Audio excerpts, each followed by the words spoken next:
Hello, my name is Justin Giddle. I'm a French horn player at Kansas State University, and I'm in the wind ensemble, the brass ensemble, and the student brass quintet.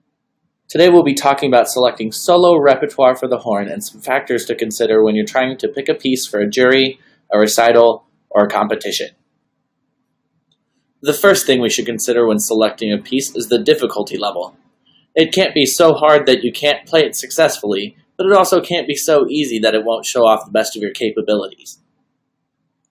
Here's an excerpt from the second movement of Mozart's Third Horn Concerto.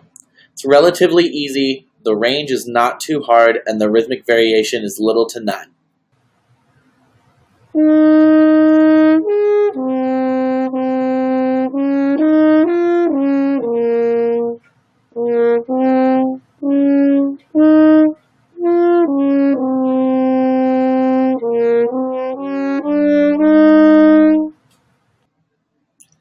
As you can tell, that isn't the hardest piece of music there is for the horn.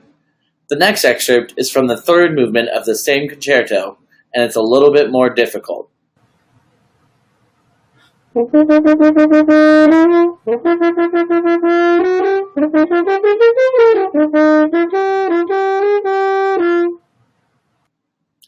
Now that one was a little bit quicker and it involved a lot more rhythmic variation. You can see where that can go awry with a younger player who may not be experienced in those fields. Now there are hundreds on hundreds of other pieces written for the horn besides just these two. So I've included a link to some other repertoire websites that have some more difficult and some easier pieces.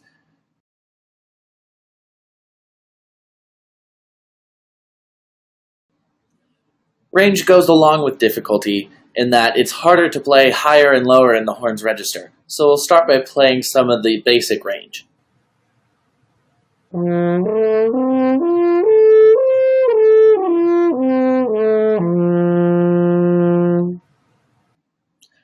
That was an arpeggiated scale going from a C below the staff to the G right above the staff.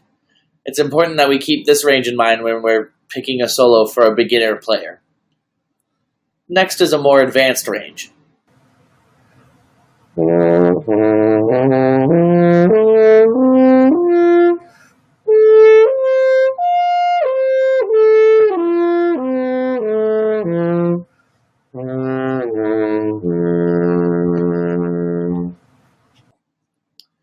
That was a C major arpeggio starting an octave below middle C, going up to 2 ledger lines above the treble clef staff. This is a range that's made for an upper level college student all the way up through professional. It's important that we don't give a beginner horn player a solo with this kind of range because it's just simply too high for them. The next most important thing when picking a solo is the clef that the piece is written in. The two most common types of clefs are the treble and bass clef, and there are pieces written for horn that are in both of them. Beginners and even most college students should be kept in the treble clef staff most of the time. You can start exploring the bass clef when you start getting into upper level collegiate playing. Of course, this goes along with the range and the difficulty of the piece because the bass clef is an octave lower than anything else written on the treble clef or more. You also need to take physical limitations into mind when you start selecting literature for horn. It can be very hard to overcome things like a broken bone or a respiratory infection. Both of these things adversely affect horn playing and should be taken into account when you're trying to plan a recital or pick a piece for anything. Last but certainly not least is the amount of time you have to prepare for the solo. If you only have a week, it's best you go with something easier and something familiar to you so that you can be as successful as possible. But if you have a month or more to prepare for this solo, then you could probably pick something more difficult because then you can really show off what you're capable of on the horn. Now you're probably wondering, why does this matter?